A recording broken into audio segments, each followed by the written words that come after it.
ओम शांति। अॼु मिठा मिठा बाबा चवनि था, मीठी मीठी बाबा असांखे चवनि था कि ॾिसो दुनिया में मां ऐं मुंहिंजो, माण्हू सोचंदा आहिनि मां ई मां ऐं मुंहिंजो त भॻवान ई आहे, है न। ॿिया वञनि भाड़ में, ॿियो ॼाणे हुनजो कमु ॼाणे, है न। लेकिन असांखे हीअं न सोचणो आहे।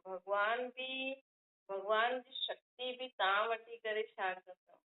भॻवान जो नाम सिर्फ़ु तव्हां जपी करे छा कंदव?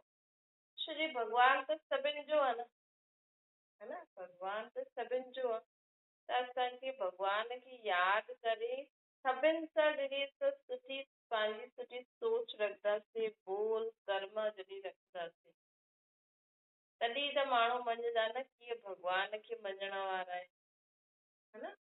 माण्हू तव्हां भॻवान खे मञदा आहियो, उनजो प्रूफ बि त खपे।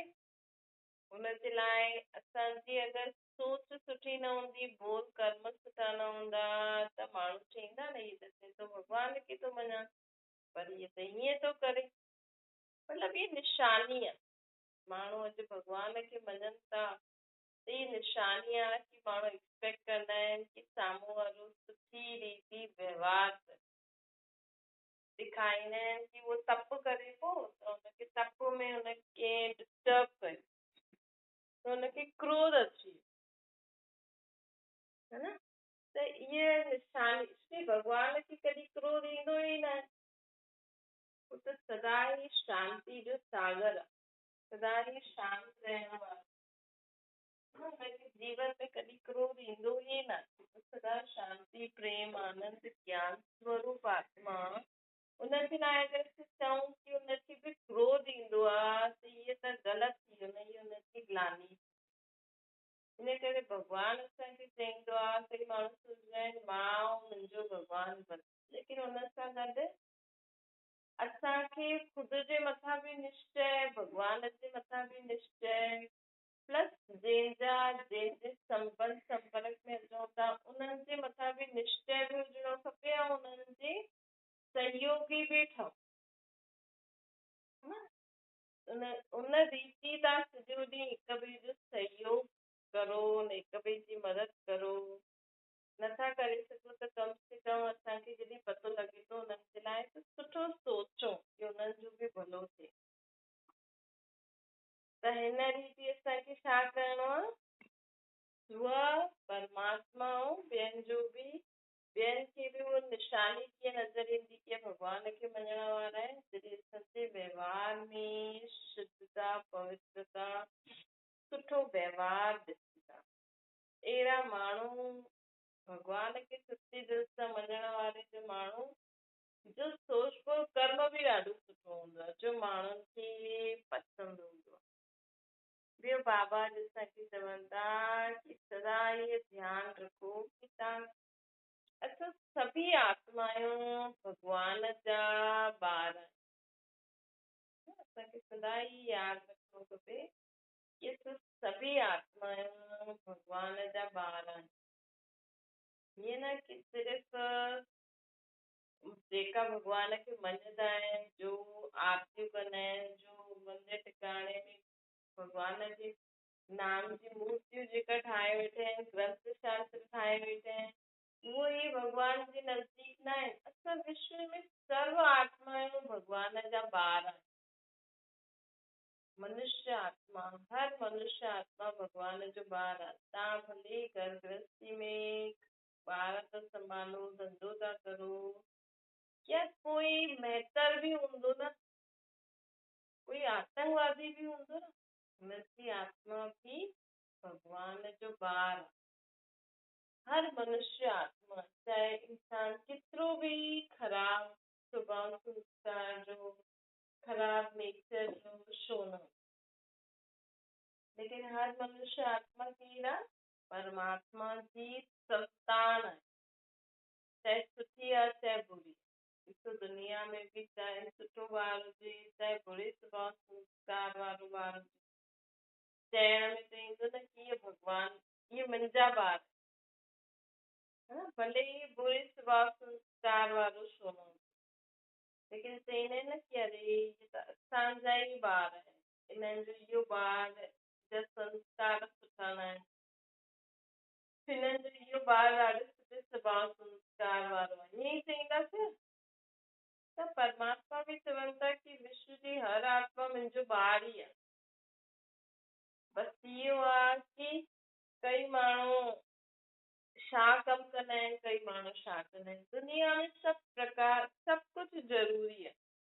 भई द्वापर युग खां जॾहिं दुनिया में विकार शुरू थिया बुराई शुरू थी त दुनिया में माण्हू विकार बुराइनि जे वस्ती कर्म करणु शुरू कयो त आत्माउनि में शक्ति ख़तम थियण लॻी वई। भई सत्य त्रेता में त कोई भॻवान खे माण्हू यादि ई न कंदो हुयो। शुद्धि हुते त आत्मा पवित्र हुई विकार बुराइनि जे वस्ती कम कंदी न हुई। अॼु बि ॾिसो जो इंसान विकार बुराइनि जे वस्ती कर्म न करे न उहो उनमें शक्ति रहंदी है न। ऐं जेको विकार बुराइनि जे वस्ती कम कंदो आहे जेको रोज क्रोध कंदो आहे हुनजी आत्मा में त रोज शक्ति कम थींदी वेंदी आहे। रोज हुनजे मथां पाप जो बोझो चढ़ंदो वेंदो आहे त उहा आत्मा त कहिड़ी कमज़ोर हूंदी आहे। भले ई उहा देह अभिमान जे कारण माण्हुनि जे अॻियां हीअं अचे कि मां वॾी मां ईअं लेकिन हुनजी अंदर आत्मा ॾाढी शक्तिहीन थींदी वेंदी। जेसिताईं हुनजो थोरो बहुत पुण्य जो खातो रहियल आहे लेकिन जॾहिं ख़तमु थींदो त उहो बि भटकदी। त बाबा चवनि था द्वापर युग खां माण्हू विकार बुराइनि जे वस्ती कर्म करनि था त हुननि जी आत्मा में शक्ति ख़तम थी थींदी वञे। ख़तम थी त इहा भक्ति कीअं निकिती। पहिरियों माण्हू भॻवान खे न मञंदो हुयो लेकिन द्वापर युग खां भॻवान जी भक्ति छो शुरू थी। भक्ति मतिलबु झुकण। भक्ति मतिलबु भॻवान खे वॾो सम्झणु ख़ुदि खे नंढो सम्झणु। भक्ति मतिलबु कि उहो वॾो मां नंढो उहो वॾो मां हुनजो दास दास मतिलबु नंढो आहियां। छो भक्ति छो शुरू थी। माण्हू भॻवान जे अॻियां हथ जोड़ण छो लॻी आहे मथो टेकण छो लॻी आहे। छो जे भॻवान असांखे चयो हुई असांखे जेकी दुनिया ठाहे ॾिनी हुई उते काम क्रोध लोभ मोह अहंकार जे वस्ती कर्म न थींदो हुयो। लेकिन द्वापर युग खां असां आत्मायूं काम क्रोध लोभ मोह अहंकार जे वस्ती कर्म करे करे असां पाप आत्मायूं थी विया आहियूं। असां विकारी थी विया आहियूं। असां आत्मायूं छीछी थी विया आहियूं। असां उहो कमु करूं था रोज़ जो भॻवानु असांखे मना थो करे। भॻवान जो कमु असांखे मना करे थो असां रोज़ उहो था करूं। कोई माण्हू रोज़ क्रोध करे थो त रोज़ उहो भॻवान जी आज्ञा जे विपरीत कमु करे है न। कोई इंसान रोज काम क्रोध लोभ मोह अहंकार ईर्ष्या द्वेष नफरत घृणा ईर्ष्या ये हिन जे वश थी करे कर्म करे थो त असां रोज भॻवान जी आज्ञा जे विपरीत कमु करूं था। हुनजी आज्ञा नथा मञूं हुनजो चयो नथा मञूं त हिन करे असांजे मथां असां रोज ग़लती ते ग़लती करूं था त हुनजे अॻियां असांखे हथ जोड़ण ईंदो। भई ईअं द्वापर युग खां कंदा आया आहियूं। द्वापर युग खां असां विकार बुराइनि जे वस्ती कर्म कंदा आहियूं त असांखे अंदरि आत्मा खे त पतो आहे न इहे ग़लति आहे। कई बार असांखे चईंदा आहिनि न माण्हू कि मां केॾो बि चाहींदी आहियां मां न करां क्रोध लेकिन क्रोध अची ई वेंदो आहे करिणो ई पवंदो। त असां चऊं था अची ई वेंदो आहे करिणो ई पवंदो आहे। त मतिलबु अंतरात्मा नथी चाहे। आत्मा नथी चाहे कि मां हिन विकार बुराइनि जे वस्ती कर्म करां लेकिन ये विकार ये बुराइयूं एॾा इन्हनि जी हवा बि एॾी तेज आहे कि असां खां न चाहींदे हुए बि उहो कराईंदी आहे। ये हिकु हवा आहे हिकु वाइब्रेशन आहे। त असां आत्मायूं कमज़ोर थी विया आहियूं।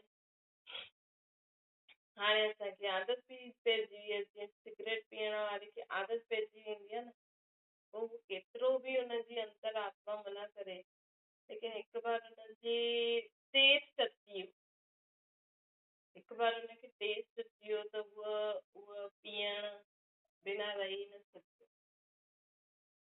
त ईअं ई आत्मायूं रोज़ रोज़ ग़लती करनि थियूं तॾहिं त भॻवान जे अॻियां हथ पेर जोड़नि थियूं कि असांखे क्षमा करो, असां ते कृपा करो।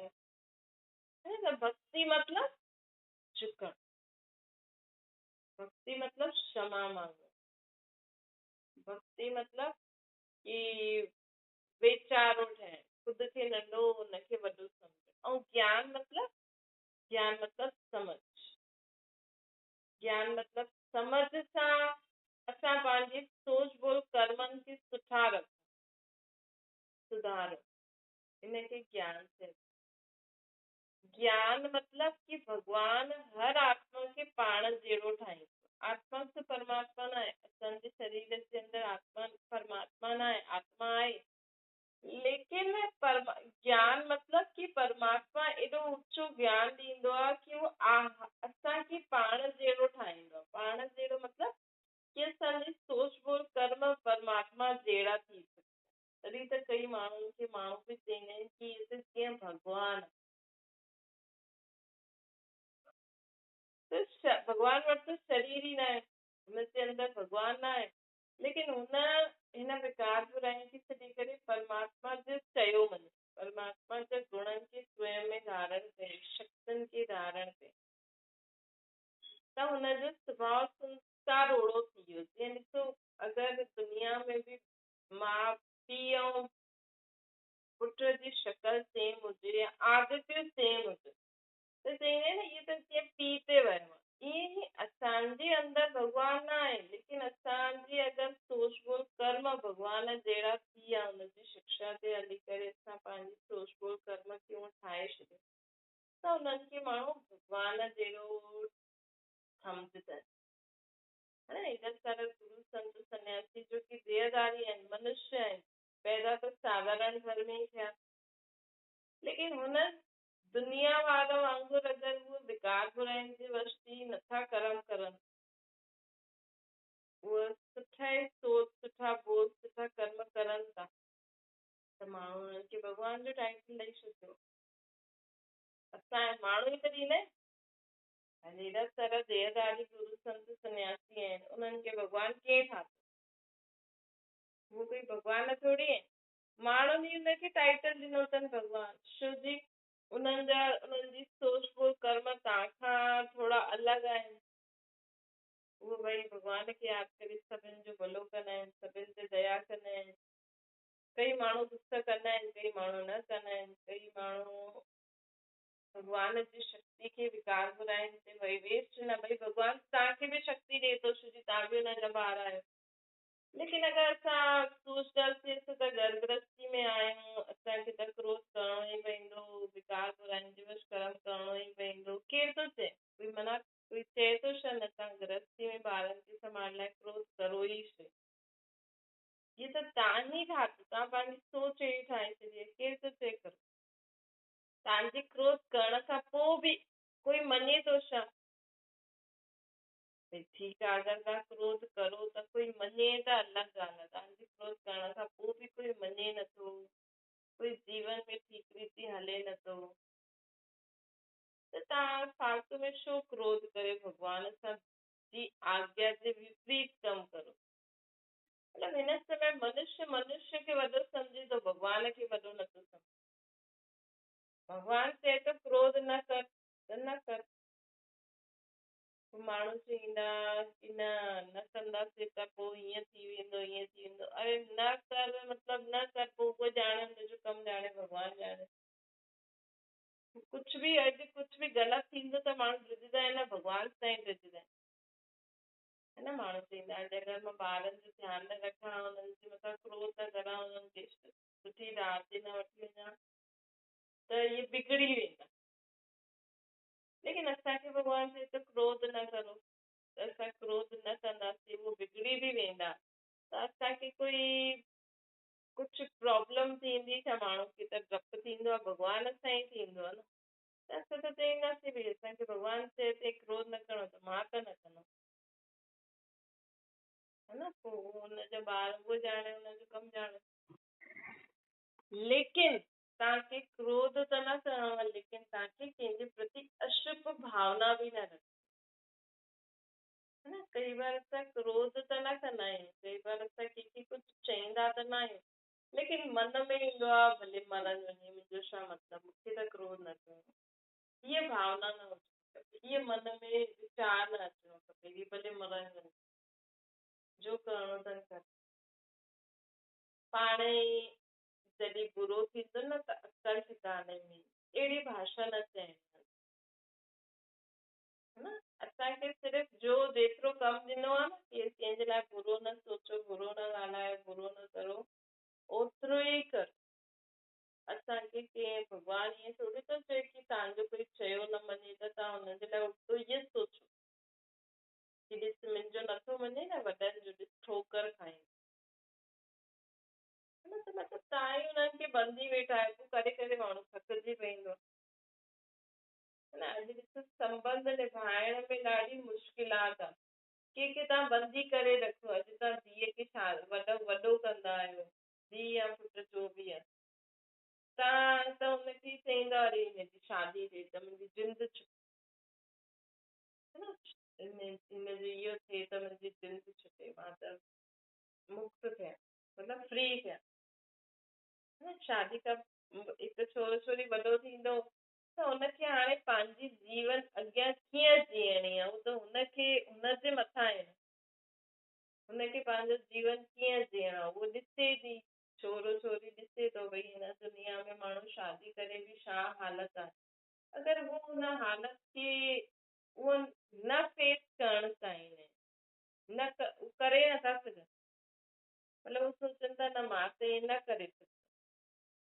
त ज़बरदस्ती हुननि खे शादी करे छो था फिटी करो, जबकि उहो छोरे छोरी चए थो कि मां त ईअं न करे सघंदी, तव्हां चईंदा न भई हीअ त करणी ई पवंदी, असांजी इहे नियम आहे, इहे जिद, मतिलबु असांजी हिकु तरीक़े सां ज़िम्मेवारी पूरी, चलो तव्हां ज़बरदस्ती कराए छॾी, पोइ हुन खां पोइ त हुनखे छॾो कम से कम, हुन खां पोइ उहो ॼाणे हुनजो घर ॼाणे, हुनखे पंहिंजो जीवन कीअं बि जीअणो आहे पति जे हिसाब सां, पंहिंजे हिसाब सां, अगरि पति पत्नी ॿई मिली करे पंहिंजो जीवन जीअं बि जीअनि था, पोइ बि माउ पीउ हुन में बि इंटरेस्ट कि न तूं हाणे हीअं कर हीअं कर, हीअं छो कर पई, हाणे त छोरी हुननि जे हवाले करे छॾी, हाणे उहा उन्हनि जे हवाले करे छॾी, उहो हुननि जे हिसाब सां हले थी, ख़ुशि आहे, हुन खां पोइ बि मां चईंदी न धीअ मुंहिंजी धीअ हीअं करे हीअं करे हीअं करे, मतिलबु ॿई तरीक़े सां पकिड़े वेंदा आहिनि, हिकु तरीक़े खां हिकु तरफ़ सां त तव्हां छोरी खे चईंदा हीअ त अञा 18-20 साल थींदा न वेचारी खे ईअं ॾिसंदा जीअं त हीअ पराई आहे, हुनखे घर में बि मज़ो न अचे, पोइ ॿिए जॻह वञे हुते सेटल थियणु चाहे त बि तव्हां हुनखे सेटल न थियण ॾियो, त ग़लती त तव्हांजी आहे न माउ पीउ जो, अहिड़ो मोह जो बंधरी थियण जो फ़ाइदो छा, जंहिंजे कारण तव्हां बि न जी सघो, साम्हूं वारे खे बि न ॾी, हिन में बंधन संबंधनि में न बंधननि में बांधो न थी, है न, हर हिक खे स्वतंत्रता खपे, ऐं हर हिकु आत्मा जो पंहिंजो पंहिंजो हिसाब किताब आहे, पंहिंजो पंहिंजो भाग्य आहे, जॾहिं तव्हां चओ था कि वॾा थी विया हाणे असांजो, भई छोरी अगरि उते दुखी थिए परेशान थिए त तव्हां चईंदव अरे असां त पंहिंजो कर्म कयो, हाणे हुनजे नसीब में जो आहे हुन समय त कोई अॻियां न ईंदो, त हिन करे बाबा असांखे चए थो ॾिसो इहे बंधणो न खपे माण्हुनि खे, छो जे हिकु बार अगरि असां कंहिंजे मुंहं में फसी वियासीं, पंहिंजे मुंहं में फसाए छॾियो, भले ॿारनि खे, पोइ उहो चुप करणो पवंदो, असां त चऊं था असांजा ॿार आहिनि, असांजा माउ पीउ आहिनि, असांजो पति आहे पत्नी आहे जो बि आहे, लेकिन हर आत्मा जो पंहिंजो पंहिंजो पार्ट हूंदो आहे, कॾहिं कंहिंजो पार्ट शार्प थी वेंदो आहे, कॾहिं शार्प थी वेंदो आहे, अॼुकल्ह जे ज़माने में त माण्हू एॾो जल्दी जल्दी पार्ट चेंज थो थिए माण्हुनि जो कि पतो बि नथो लॻे, हाणे शादी कई, हाणे माण्हू चईंदो मूंखे हिन सां गॾु न रहणो आहे, बसि ॿी शादी करे, पोइ हुते सेट आहे, ये भी हिसाब किताब हूंदो। त ज्ञान मतलब परमात्मा असांखे एॾी सम्झ ॾेई करे एॾो वॾो कंदो आहे, समझदार ठाहींदो आहे कि असांखे जीवन में कॾहिं छा बि थिए छो बि थिए त माण्हुनि खे लॻंदो आहे चलो हिन में बि कोई भलो। ज्ञान असांखे सेखारींदो आहे कि हर आत्मा जो कर्मनि जो पंहिंजो पंहिंजो पार्ट आहे। हर आत्मा जो हिक ॿिए सां पंहिंजो पंहिंजो हिसाब किताब आहे। अगरि इहो असां सम्झी वरितो त कॾहिं कोई दुखी थिए ई न। जंहिंजो जेतिरो पार्ट आहे, असां त सोचदा आहियूं कि असांजा माउ पीउ आहिनि, असांजा ई आहिनि, ईअं आहिनि, हिननि जे बिना कीअं रही सघंदासीं ईअं। लेकिन कोई बि ठहरंदो थोरी आहे। अॼु माउ पीउ जो बि शरीर उमिरि थी वेंदी, शरीर ॿुढो थी वेंदो या कोई बीमारी बि अची वेंदी त हुननि खे शरीर छॾे वञिणो ई पवंदो। हुन खां पोइ ईअं थोरी थी सघंदासीं अरे मुंहिंजो त उहो ई हुया, हाणे मां कंहिंजे सहारे थी आहियां। पोइ माण्हू अकेला अकेला थी वियो। छो जी ज्ञान न आहे न। ज्ञान न आहे कि दुनिया में जेको जनम मरण जो जेको चक्कर आहे उहो त थींदो ई रहंदो। हिसाब किताब जो चक्कर आहे उहो त थींदो ई रहंदो। हाणे छोरी हिन घर हिन समय तव्हां सां गॾु हिसाब किताब आहे त हुन सां ख़ुशि रहो। जॾहिं उहो वेंदी काॾे बि वेंदी, हाणे हुनखे शादी करे पंहिंजो जीवन न जीअणो, हुनखे ॿियो रीति जीवन जीअणो आहे। छोरे खे बि हुन ॾिठो अथई भई इहे सभु त झंझट आहे, है न। जेसिताईं उहो मेंटली प्रिपेयर आहे, हिन समय हर हिक ते ज़रूरी आहे कि माण्हू मेंटली प्रिपेयर हुजे। अॼु ॿार चईंदा मूंखे त बुखार ई अचे ताकी मां स्कूल न वञा, ट्यूशन जी छुटी थी वञे। उन्हनि खे बुखार सुठो आहे, लेकिन स्कूल ऐं ट्यूशन वञणु सुठो नथो, है न। त ॾिसो माण्हुनि जी मेंटेलिटी केॾो इंसान परेशान। अॼु नंढे ॿार खां बि पुछो न चईंदो अरे सुठो थियो मूंखे बुखार अचे, मां कल्ह स्कूल न वेंदुमि, छुटी थी। काथे माण्हुनि खे मज़ो ई नथो अचे, ऐं जिते हुननि खे जो करण में मज़ो अचे थो उते माण्हू हुननि खे ठहराइण नथो ॾे। सुठी ॻाल्हि, ग़लति ॻाल्हि न आहे। न ॿारनि खे टीवी में मज़ो थो अचे त असां हुननि खे टीवी ॾिसण ॾियूं, लेकिन कई सुठी सुठी ॻाल्हियुनि में बि माण्हुनि जो दिमाग़ लॻंदो आहे, मन लॻंदो आहे। लेकिन माण्हू चईंदा इहे करणु ज़रूरी आहे त माण्हू चईंदो तंहिंखां सुठो त मां मरी वञा, लेकिन मूंखे इहे न करणो। हर हिक जी मेंटेलिटी ॾिसी करे कदम, ईअं न दुनियादारी जे हिसाब सां हाणे हलण जो ज़मानो न आहे। अगरि तव्हां चईंदा न दुनिया वारनि जे हिसाब सां तव्हांखे शादी करणी ई पई त ॿार चईंदो ठीकु आहे कराए, थोरनि ॾींहंनि खां पोइ माण्हू छा थो करे, या त डिवोर्स थो वठी वठे या सुसाइड थो करे वठे, है न। पोइ हुन खां पोइ रो था त तंहिंखां सुठो सोचे सम्झी करे हर हिक जी मन, हर हिक जी बुद्धि खे असांखे प्रिपेयर करिणो आहे, मन खे प्रिपेयर करिणो आहे। माण्हुनि जे हिसाब सां न हलणो। माण्हुनि जे हिसाब सां हली हली हली करे त माण्हू केॾा दुखी थी वेंदा आहिनि। ऐं कंहिंजो अगरि चयो न बि मञूं था त हुननि जी पोइ नेगेटिव वाइब्रेशन बि था अचनि, भई तूं असांजो चयो नथी मञे त तोसां गॾु ईअं थी, पोइ तूं पछताएंदे। ईअं बि न कर। थोरो सो पंहिंजे कर्मनि इहे सोचो न भई अॼु अगरि असां कंहिंजे जीवन में विघ्न विझंदासीं, कंहिंखे अॻियां न वधण ॾींदासीं त कल्ह तव्हांजे अॻियां बि उहो ई अचिणो। अच्छा मीठे मीठे सिक जे ॿारनि जी माता पिता बाप दादा जो यादि प्यार और गुड मॉर्निंग। रूहानी बाप जी सभिनि रूहानी ॿारनि खे नमस्ते। असांजी बि रूहानी माता पिता बाप दादा खे यादि प्यार गुड मॉर्निंग और नमस्ते। वरदान सभु कुझु तुंहिंजो तुंहिंजो करे मुंहिंजे पंहिंजे अंश मात्र खे बि समाप्त करण वारा डबल लाइफ। बाबा चवनि था कहिड़े बि प्रकार जो मुंहिंजोपन न हुजणो खपे, है न। मुंहिंजो स्वभाव, मुंहिंजो संस्कार, मुंहिंजी नेचर, न, लेकिन सभु कुझु तुंहिंजो। भई अगरि तव्हांजो स्वभाव संस्कार बि तव्हांखे लॻे थो छा करां, मुंहिंजो स्वभाव अहिड़ो आहे, मुंहिंजो नेचर अहिड़ो आहे, मुंहिंजी आदत अहिड़ी आहे त उहो बि भॻवान खे ॾेई छॾियो न, कि भई सभु कुझु तुंहिंजो आहे त इहे बुरो स्वभाव संस्कार बि तुंहिंजो ई थी, तुंहिंजी हिन आत्मा में बुरो स्वभाव संस्कार थी, जंहिंजे कारण इहे ईअं थींदो आहे।